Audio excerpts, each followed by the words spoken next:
Mbote fidèle internaute ya Tindika télévision et la vraiment ici mon makasi pour nous pousser en pas na bino pour nous koyela bino basango o étaler plus actualité politique ya mboka na biso. Donc merci pour la fidélité pour la faire toujours na kati ya site na bino na Tindika télévision. Merci pour la réaction, ba commentaire, ndenge bo message peut ko partager et ça la vraiment malamu. Quant à moi je salue mes boss papi Télina qui sont fidèle internaute to komeka ko solo la mo mboka pati malanga. Pona makambo etali mboka pe actualité ya mboka na biso na kopesa mbote directement na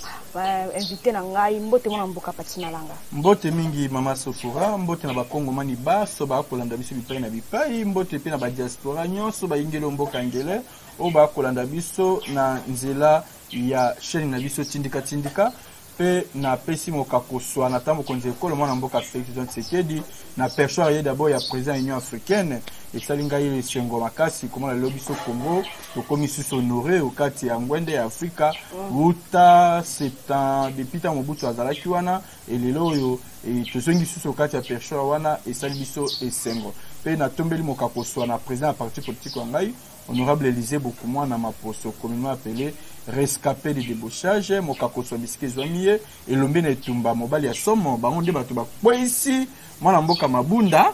soki akwei wana ezali grâce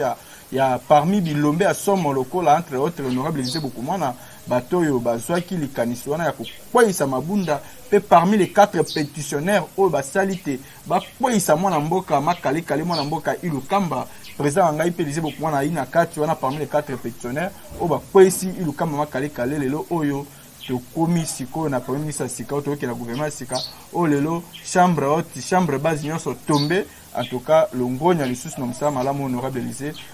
bosali pona kolakisa solo ki tata mokonzi kolo aiye moko te ana ba lieutenant wa ye makasi o ba ko compagnie na makanisi wa azana ngo pona koyiba na ko tombola Kongo abiso pe ko bimisa ngo kati ya libulu oyo mboka biso ekundamaki tango molai. Na kopesa bambote na nga directement na mon vieux Luka Lucas taya Jésus na kati ya Londres na bosa nyote mon vieux Luka Lucas taya Jésus na kati ya Londres na bosa nisu te mon vieux Januel nga mona Londres solo mona ngi ngota solo na bosa nisu te Alida Tango ya Belviti Mwanza ma frère de partout moi mboka toki ma directement na actualité to moni CPI est fixé prix manquant pour na Bosco Tangana par rapport ya ba mort to ba na ba mort o aussi ko causer to mort to prix manquant enfin que ba dédommager ba famille oyo ba sila ko perdre bon moyen na bango. Oui, merci beaucoup pour l'enseignement na likanisio yo lingomba CPI bazui liboso ya mwana mboka Bosco Tanganda biso ba Kongo man nyonso to za d'accord na yango pe to encourager yango pona koyeba na kotalisa bidongolo miso mitima likundu ba tiema le wa bango pona koyeba kana koleka na nzela ya ko massacrer population à travers bitumba bango ba ko salaka juste ka pona ko s'enrichir sur le sang des Congolais pona ba intérêt na bango personnel égoïste oyo bango ba ko ndaka ko sala okati ya ngumba este kuna lelo oyo mwana mboka Bosco Tanganda lelo il fallait aiba na ko payer prix oh lelo ko lanisa na likanisi CP azui pona ye aiba na ko dédommager ba famille wana pona biso ezali longonya pona biso vraiment to souhaiter en le bienvenu pour que aiba na ko répondre na ko yeba na ko régulariser situation financière ba famille na nyonso oh lelo a préjudicier mabota ba bango est-ce qu'on fout pe mbongo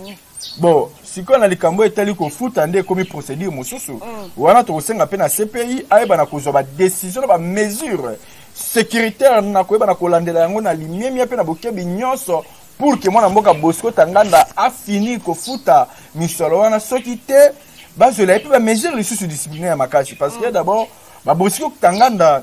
mwana mboka sefora na zaka d'abord na sengote ya kolobela bato modèle on pona komona ke bosambulo le kana mboka au Congo ezali vraiment intolérable komona mutu lokola Bosco Tanganda ayi ko sala massacre na mboka biso Congo ayi ko boma ba iki ko kota ba iki bele ba famille bele mabele pona ba intérêt na bango personnel mais na sima na yango ba kanga yo kati ya mboka okati ya boloko ya CPI kuna ba vérité ko bimake non mwana mboka Bosco Tanganda aina e Congomani te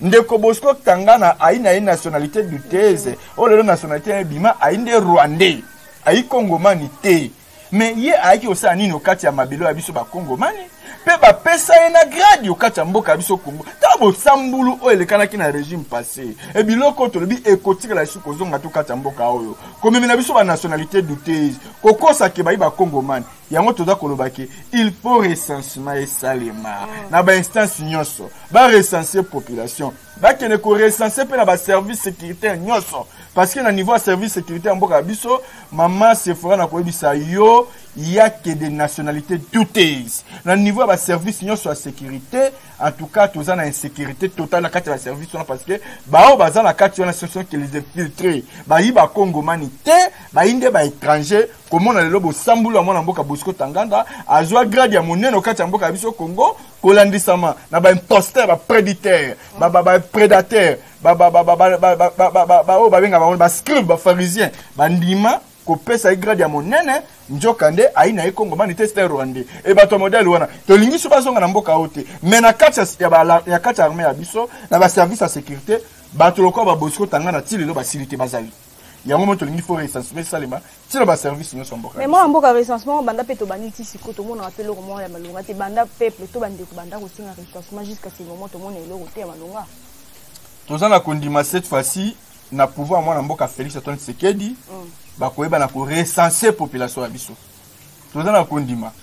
tango molai tozaka na ba carte d'identité te tango molai to fandi na ba nationalité douteuse okati mboka biso pe bakoma kozwa contrôle okati mboka biso lokola ba nationaux njoka ne ba nationalité yango na to lingi fo recensement salema to yeba na ko identifier nani o azali vrai congolais nani azali vrai congolais soko moni bitumba essayer kusilaka te mapinga abiso ba kondongwana kana ba bandi moko ba okati este kuna pona koluka toujours ko s'enrichir sur le sang des Congolais la majorité la plupart ya ba généraux je ne mange pas les mots la plupart ya ba généraux ba na kati l'armée abiso na ba service à renseignement ba zali ba étranger ba nationalité baza ba nationalité douteuse mais est-ce qu'on peut guerre les autres makasi mais oui mais batolo lengi on attend que bazali au kati ya ba service à renseignement mboka o mais kimi ekoyingi lokati ya Congo ndenge parce que bango ba ko pesa kaka ba information mabe soki mboka ba service ya biso na bato malamba juli kanisa malamba po ba sala mo plan moko ko contourner banguna ba bandio ba ko semer désordre lokati ya est bango mbalamo ba ki ba dévoiler mbalamo ba annoncer yango et sikota ba ko dévoiler ba ko annoncer moyen toyeba na koluka kimi yingi lokati ya est et kozwa place te yango monto ba ki keno réformer ça les mokati ya armée réformer seulement ba service nyonso ya renseignement à sécurité mboka biso pour que ba na ko identifier pe banani baza ba soda solo ba vrai congolais na banani baza ba vrai congolais te ba ko kosa ke ba mapinga solo ya Congo njoka ndeko landela ba na bozindo pe na bokebi bana bango ba étranger bana bango ba expatrié bana ba nationalité bana bango ba na mboka biso te ba ye wana ndeka pona ko s'enrichir sur le sang des Congolais o bango esengo bango zakaka ba Congomani basila kana ko kufa na est kuna pour que bango ba ye ba kana ko s'enrichir sur ba minerais o ba ko ibaka butulo kola moy ba coltan ba cobalt ba manasium ba potassium ba or ba uranium ba nyonso wana pour que bango ka ba s'enrichir mais to lobi que cette fois-ci fini la récréation koya mwana mboka Félix Antoine Tshisekedi de perchoir ya pouvoir à Congo aye wana pona koyeba na kobimisa bo sambulu ya ba bidongolo miso baso bo sambulu ya ba ini ya Congo baso bo sambulu ya ba imposteur na ba prédateur baso oyo bango bazali ko lingaka ke mabe continue ka ko ingilo kati mboka biso Congo pour que bango ba kana ko s'enrichir et ambalo yo fini la récréation ambalo yo omba shila oh mais tout le monde peut n'engambu ya seni tout le monde ba poste ba tilko asile ki kozwa et bonga oyo ya président ya seni mais tout le monde ici soit comme il réclamer 5 postes tozo ministériel tozo ebate azali ko senga ngosu pourquoi alors que asili kozwa juste poste oyo ya premier et ya président ya sénat na ngonga mukie kaka siko comme ko senga lisusu ba poste misusu to ko tozoma avis na yo to intervention na yo monambuka. Merci beaucoup maman Sephora na mutuna malamu nazama mukie na ba reteni ba réserve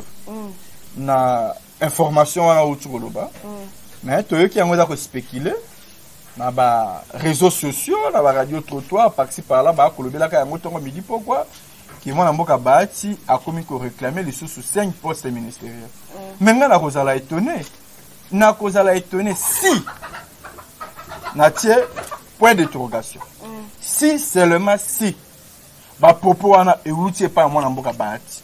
ce que eutie pa na été ekosala esengo po tozala nde la main de la main tosunga ta mokonzi ya ekolo pour ke mboka ya biso ezala délivre mais soki maloba wana eutika epa mwana mboka bayaki lokobo mina ozala étonné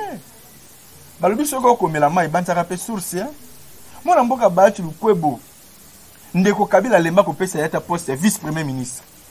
alemba kopesa ye ata ebonga ya sino ya lukaka mais na bolingo ata mokonzi ya ekolo Félix Antoine Tshisekedi na bolingo azalaka nango mpe bakongomani nyonso afungoli mwana mboka bayaki lukwebo motema apesi poste ya Sénat mpona ye eza esengo mpona ye fa kumisa nzambe boni bayike boni oyo babundeli mboka oyo lelo tokomi na pouvoir no mama Sephora batika koluka moye ya kolamusa conscience ya bayike baoyo babundela mboka oyo bayebana kose révolter pour rien bayike babundeli mboka oyo baomo kutu base retrouver nanu te mais bafandi kimia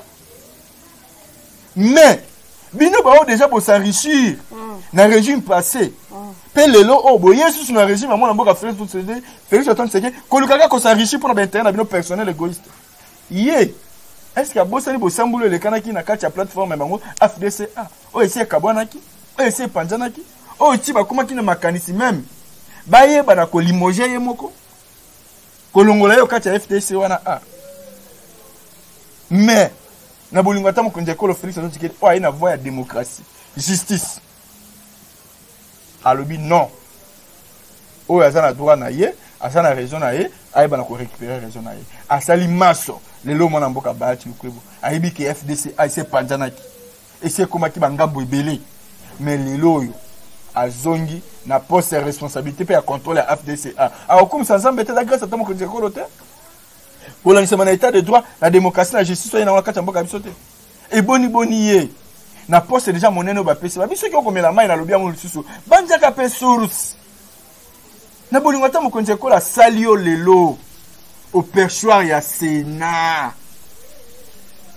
oyo famille politique aye babundela mboka oyo idepesi elongo na balio aye bazwi grâce wana te ya kozwa poste wana mais yo ozwi yango toza mpe capable ya kodissoudre parlement toki na baélection anticipé soki bakokontinue bosambulu ya koluka moye ya koexigaka baposte banini tout consort bakotala baintérêt na bango babosana intérêt peuple biso peuple oyo tosalaka kilelo oyo bavote président bavote badéputé tokosenga ata mokonzi ya ekolo tata mokonzi ya ekolo soki bakokontinue bosambuli liboso ya yo mpona baintérêt na bango personnel dissoudre parlement toki na baélection anticipée comme ça bayebaki non peuple est souverain et la souveraineté de la population eza toujours mêlée au-dessus po bino bokomi kosala wana ezalaka te yo koexige kaka yo nde bapesa yo oyo monene bapesi yo wana ekoki te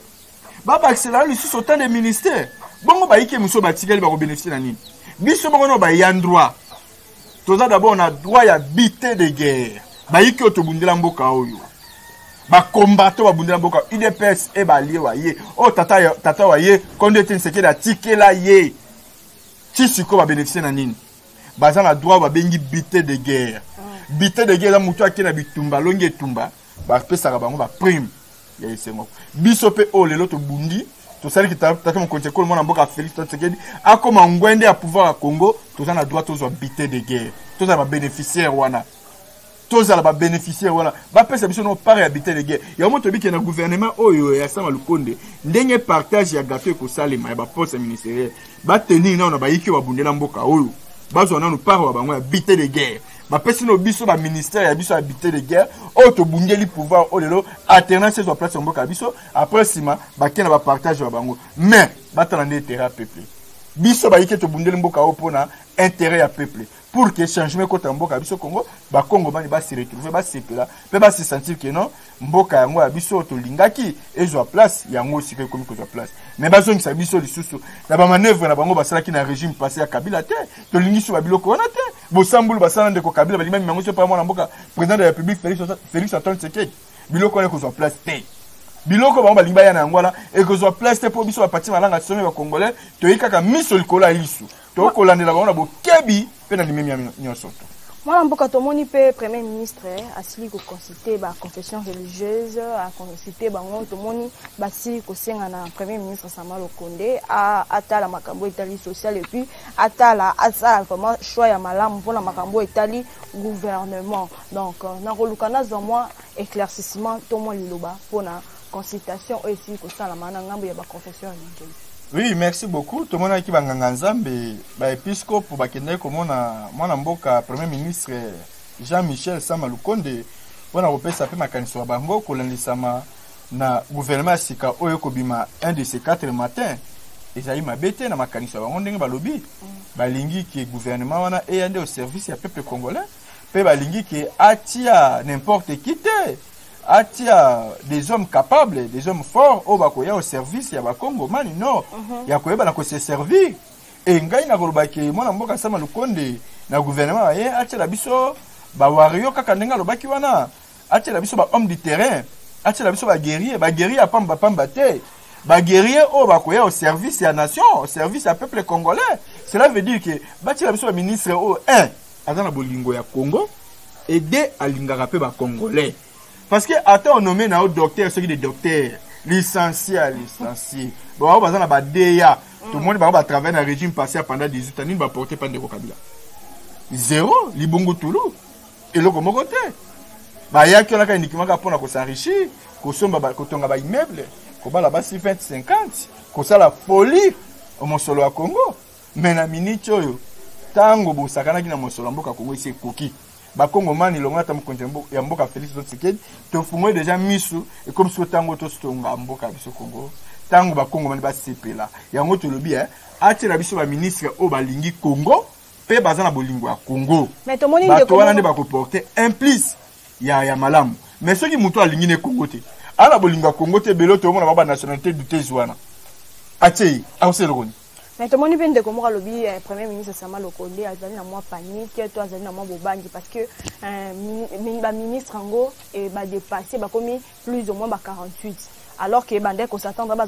la 35 et tout, mais n'andenge ali réseau qui est n'andenge azo yambela bata apparemment bazo taraye ba pression. Donc tokoro au moins liloba par rapport au Nango. Na loba ka déjà na tata mokonje ko lokuta.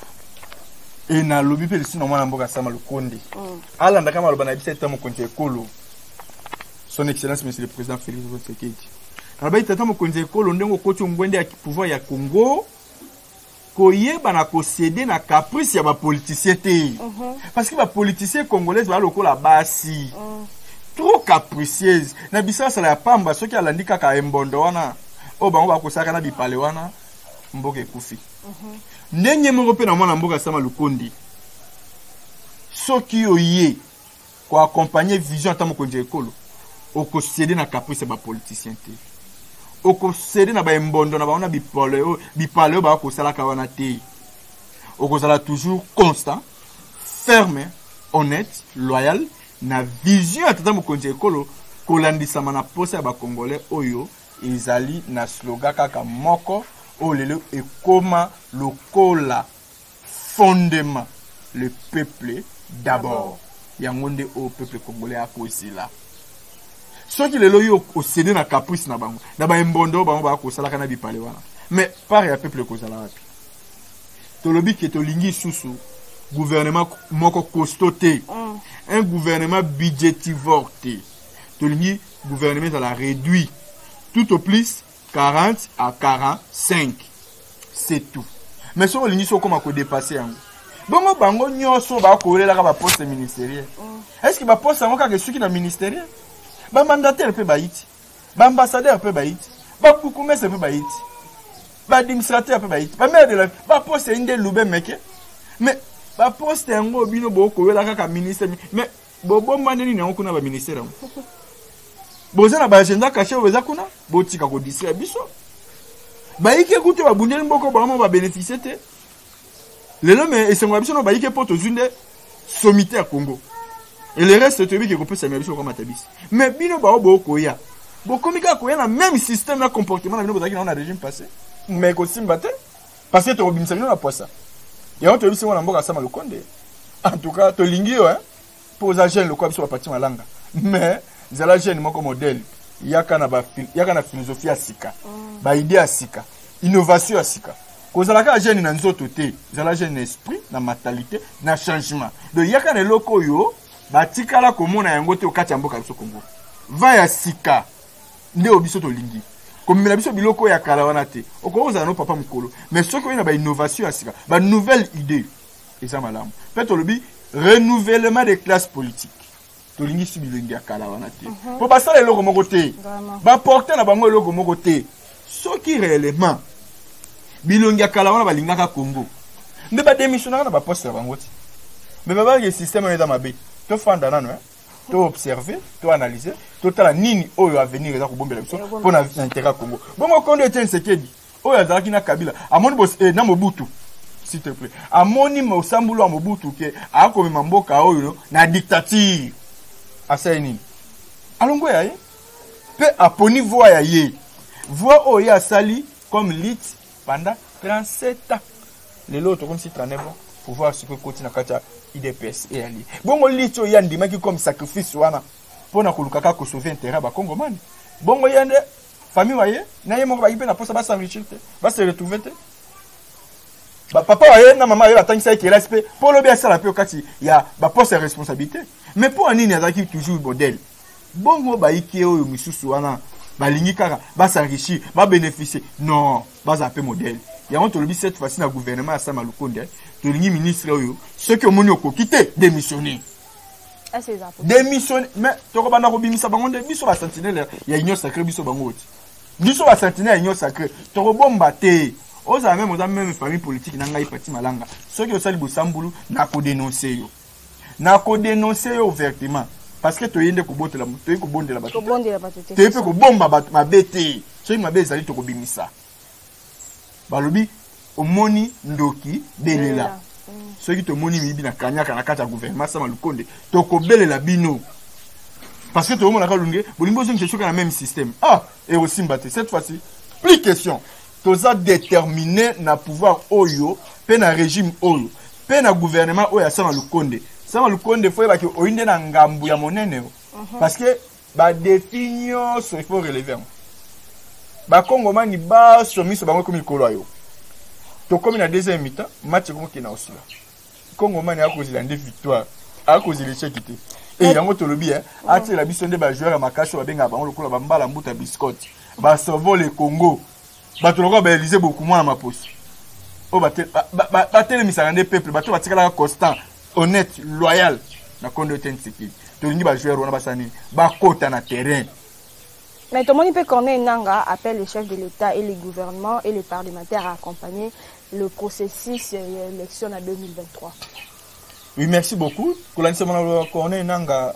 et il m'a bêté. Kolanisa pe na loba tumsuba kolobaka et il m'a bêté. Na bande kwa Senko. To équipe Senko a kolobaka na makama ponami. Mais Senko pe aza modèle te a kolobaka bele non. Asa ande exemplaire na ndenge ya malamu. Parce que Senko na soki na rappeler les sources na 2018. Il y a une salle qui est une élection au fichier dans le sens qu'il machine ou a voté dans molongo. Mais moi, Félix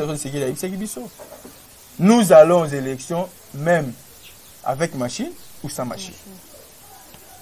Prophète politique, Yohana. Et c'est à mon avis musical. Et les lots malbawaye. Et là, tu me dis tout comment pêcher au pouvoir.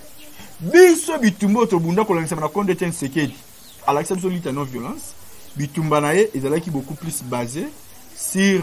l'instauration de l'état de droit, démocratie. Oyo albaïke nakozwa pouvoir oyo na nzela ya mandoki te. Ba proposer ya mandoki. Asa la petite rébellion. Amina okene ko sa ki problème manani. Ka ba Congo manyango ona ko bundelaka mena ko tika leso na banani. Aboyi ko sa ki rébellion.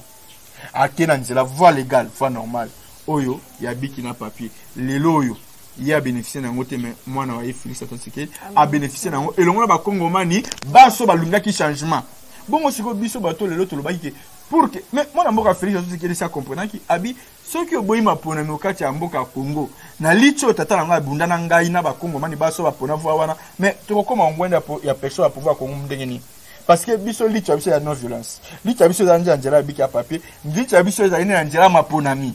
Ce que boboy mapona mitoko koma na pouvoir ndenge nini et yango ala ba ki toko kende kaka na mapona bongo lelo biso ba hôtel ki licho biso ki basé na mapona nde lelo ba ki to boy mapona to za na ata mukolo moko te ko boy mapona mais to lingi ba élection salema na délai constitutionnel tata mokonde ko le salo ba ki yango les élections il y aura les élections dans les délais mais to lingi pour que to ke na ba élection malamu ya liboso fichier électoral ya CENI ezala irréaliste. Fichier électoral ya Seigneur ezali irréaliste jusqu'à ce jour. Ezala molongote, ezala ndenge longo banike. Il faut ba revoir fichier wana. Yami balé. Loi électorale. Ya bo sambulu ya mabe. Na mokila biso mobimba, ezali ndo ya biso akomi. Loi électorale brite ya mobesu. Oyo ezata na molongote. Oyo parce que avec loi électorale wana, geto kena on a élection. Pe ya misato. To sengi recensement ya population ba ko salema. To recenser population parce que il y a autant de millions de nationalités douteuses. Avec ces nationalités douteuses to kena wana bampona malamu te. To lingi recensement ba ko salema. Ba recenser to ba vrai congolais. Nana za congolais te nani pas congolais. Tebi que te za mwa muke, mais il faut ba ba disposition logistique, budgétaire. Kolanisa mpe na maladie ya Covid et biso pe na difficulté na bosamboli makasi. Mais il faut tenir compte de biloko na surtout. Pour na koyeba na ko réunir ba moyens ko permettre biso ki na élection mais to boité. Pour la 2023 élection to boité ça mais il faut ba ko mettre ba moyens pour une révision urgente ya fichier électoral. Bacha mo so. Pe na session oyo ya Max César Osalema. Ba déjà ko ba disposition. Pour na koyeba na ko abroger ba disposition ya loi électorale. Pour na koyeba na ko proposer afin que toyeba na kozwa fichier moko ya malamu. Pe ko landisa mesu na maloba wana to sengi ba mema biso na disposition ko sani ya ko identifier pe ko recycler ba machine à voter et autres outils ba biloko mususu ya bisaleli ya seni wana o ezalaki censé ya kozala utiliser au scrutin passé o était ko salema ya législative 2018. Pour na koyeba na ko éviter moi ba dépenses belé et ba biloko anya tout na bosenga bango mais na ndenge malamu parce que maman nga fait na ko que ba élection o elekaki na 2018 na niveau ya législative nationale provinciale il y a eu quand même beaucoup des irrégularités autre ligne zongate na ba élection prochaine o ko na 2023. D'abord yo moko iba bosambola elekana ki wana vote ezalaki convenable te na ndenge sengeli. Élection il faut son na deux tours. To lingi élection un tour te. O ezalaki au profit ya mutu moko to boyi yango. Pe caution wana ya $100,000 pour na kozala candidat président. Wana za ko privé misusu baza makasi te. Biso ba auto bota na biso na famille osité. Wa bo ko linga te to servir mboka biso. Naza mona vision nga malamu. Mettema caution eleki ebele. Opi menanga opportunité. Ba ko exploiter. Biloko wana to sengi faut ba yeba na ko revoir yango. Moi mboka to moni batalamuka pe bazali ko senga to bazolinga ba proposer loi na bango to yebi to soki eza bien to malamu parce que to yebi bien que ba loi ba proposer rango to ba tira rango toujours na ngambu ya parlement to yebi te loi ngo oyo ndenge ni bango bazoluka ba proposer batu ya to bandeko ya ngamba lamuka. Merci beaucoup mwana mboka Sephora yo moko kutu déjà otuni motuna o PCP mbamona ya nwango. Mwana mboka ndeko Fayulu ai député national. Il y candidat député national. À part qu'il est candidat député président, il y a candidat député national. Et Azwaki Ngolo a comme député. Les candidats Azuana, il y a proposition de loi wana. État qui est député national. Ah même les candidats au perçoit il y a parlement. On a ko ya bikelmi beko. A kende ko proposer yango afin que va na ko débattre yango na plénière. Ceux qui les caniswana et ina molongo nanzela ba ebi na ko adopter yango mais ce n'est pas à nous to nanzela to na balabala nde akoya ko mebisho na ba proposition ya loi wazana yango ya kusala yango chantage nzela balabala wana ina molongo te et ina nzela te akene yango nzela à parlement parce que avali député national atika ko mebisho na ba distraction na ba théâtre to yesu na tawana te moment où est commis makambo ke na molongo Congo man a mon changement kati mboka ye afin que masse tambola na limemia mais kozongi sa biso na ba distraction makambole ka pala na ba biloko mususu okoloba ke na molongote en tout cas e ina tina te pour na ba biso ba ko saka makele lola soko landele ba ona bokebi baso okomona ke baata na subasima mokote baata na fondement mokote mais makele ba ko sala kaka ya wenze ya pamba po ba ko saka makele mais soko landele ba tout chité na moi motuna oyo tomoni démission surprise ya Sami Badibanga na poste oyo ya premier vice-ministre ya Sénat tomoni démission wala ezali ko sala mo ba doute pa bande comme susu comment na dit ko directement ka bo ko déposer démission na ye bande comme susu ba yandi vraiment message en malamu te to ko lukato vraiment azina yo. Oui, merci beaucoup maman Sephora. Biso surtout daki surpris ya komona mwana mboka Sami Badibanga à côté soyé mon candidat à démission où il a été annoncé par le président ya Sénat mwana mboka Bahati Lukwebo. Bon, biso to moni que démocratie sur les place au Katamboka biso Congo et tant que komona ba acte modèle ba acte moko démocratique. Parce que la voie démocratique moi mboka nyonso a libre ko lanisa mana responsabilité aye na bisiko e moko constater que ils sont na ndenge longo banite bon pour na ngai lokola naza ko mona mwa iki mwa mbilinga na bisiko na kanisa ki na ndenge na moneli bon na koki ko démissionner na ngai démissionner bon maka soutenir na sima démission aye bon en réalité après avoir ko démissionner atikali ko sela ngo point de presse atikali ko sela ngo ba commentaire belebele ti sauf que ba kongo mani ba so ba likake mwana mboka Seigneur Badibanga ayebi na ko démissionner et le reste yemo nde ayebi bon tout ça la politique les enjeux sont vraiment durs ko lanisa mana démission aye yemo ko ayebi le pourquoi démissionner et na sima mikolo la vérité finira toujours par triompher mais ceux qui a démissionné na ndenge ya molongo na ndenge longo bani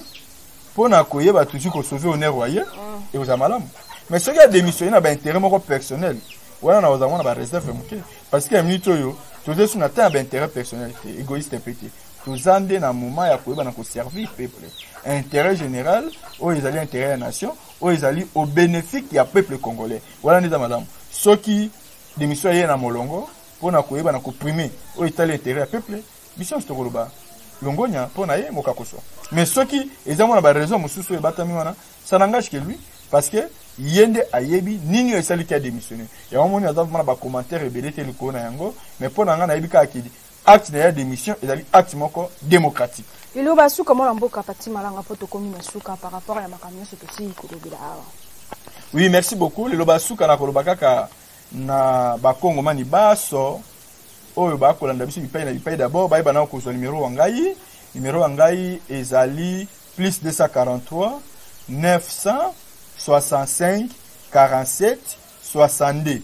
plus 243 965 47 62 butu lokola moi bokozwa ngai na nzela ya WhatsApp naza wana pona ko répondre na ba suggestion na ba demande wa bino mais na koloba kaka boye ba Kongo mani baso ba oyo ba yebaki na ko perdre espoir ba yebaki na ko perdre espoir te baza la désespérité parce que tamo konje kolo na pouvoir wa ye aye ko sala tourisme te aye wana pona ko répondre na volonté ya ba Kongo mani ko landisa mona maloba wa ye o ayibisaki biso durant na tango maponami na tango ya campagne ki na kozongisa sourire au kati ya minoka ba Kongo mani et sourire wana nde yango ba Kongo mani baso ba kozela ela tanzoto pezo place to tia na losambo to simba ye to zala ini to za na sima wa ye to koma pe ko prononcer maloba malamu po amboka biso to za leso ba prophète de malheur te olalo la mukina tongo te mama ina monoko ayo osopi olobi maloba ya esengo pona Kongo ekende malamu mais mona mboka sama lukonde zala vigilant po ba ike nyonso ba kotalela yo kolandisama na réalité nyonso to kolekana yango parce que ta o ta mokonze kola tika na yango ezata moko oyo ezana droit na erreur lisusu te to monaki bambeba oyo elandisama ki kolandisama na coalition ya FCC bosambulo esalema ki wana oyo vraiment ya mabe o ba Kongo mani baso nyonso tout bango nyonso bamoni ke non mabe eingila ki oka FCC mais cette fois-ci na union sacrée ils ont la volonté pe na demande na tamo konje kolo donc droit na erreur te ministre o akoya wana pour la kotia mailo ye akanyaka ayebaki na gouvernement union sacrée to lingi blanchisserie te pe blanchisserie eza na place te et si tamo konje kolo la sombi filtre pour na ko filtrer ba ma union so mabe cela veut dire ko filtrer ba ministre union so mabe o bakoya ba mandataire ba nani ba code ba o union so bakoya to sombi filtre soki outaki na moyibi akanyaka na bisiko ozalaki yebaki tika yango kuna soki oye nango so na union sacrée okozwa place te mwana mboka sama lukonde tiela biso ba ministre o bana bolingo Congo pe balingi Congo tiela biso bilongi ya sika ba figure ya malamu o ba kotalisa solo ke ba ye wana au service ya nation pe ba homme du terrain ba homme de bureau te to komona bango ba ko kitana terrain ba ko mona pasi au Congo mani nya ko likana yango pe ba yebi na ko associer pe ko s'associer na pasi wana pour que ba yeba na ko apporter à malamu afin que moko ya vision na programme tamo konzi ekolo e bana kozala exécuter parce que le chef de l'état marche de pair avec le premier ministre pour accomplir programme moyen ce que le premier ministre malamu yeba ke ako alléger tamo konzi ekolo moi tâche ko lanisa ma responsabilité anango mais ce que le premier ministre malamu te wana tamo konzi ekolo akomi bloqué ndenge moni bo sambulu yeba ke na ko salema na gouvernement ya mwana mboka sama ya Ilukamba un gouvernement médiocre ou étonnant na médiocrité à ma casse avec des ministres indisciplinés et cette fois-ci tu as vu que ba ministre modèle wana ba kozala te mais to boyinde ba soifé du pouvoir to lingité quand te bundela ki mboka oyo ha ebele te mona ki bango te hein mais le to comme na pouvoir to comme comment la banani ba komi kobima mais tata mokonze kolo na mwana mboka sama lukonde bo se souvenir pour na ba combattre pour na ba yike ba bundela mboka oyo bazwa parwa bango ba benga ka bité de guerre basoda so batie bitumba tango balongaka bazaka na punu bango biso pe tubundaki bitumba pona koyeba na komina alternance tozana besoin pesa biso bité de guerre wa biso pour permettre pe ya biso to porter un plus na makanisi na souci oyo toyebaki na kozana ngo tango molai pona kobundela mboka o pour que changement e ingela pe zo place au kati mboka biso ko merci mon mboka fidèle internaute merci pour na bino bandeko bozwa ki vraiment temps ya kovanda pe ya kozela to koyoka basango na biso merci pour la fidélité ya kozala toujours wana merci pour la bandeko nyonso bazwaka temps ya kopartager basango na biso esalaka vraiment malamu et puis vous s'abonner massivement na kati ya Tindika télévision et kosala vraiment malamu ba remerciement na chaque caméraman na ngai Mike Luzaïd du papa normalement je vous salue aussi fidèle internaute quant à moi on se dit à la prochaine numéro bye bye.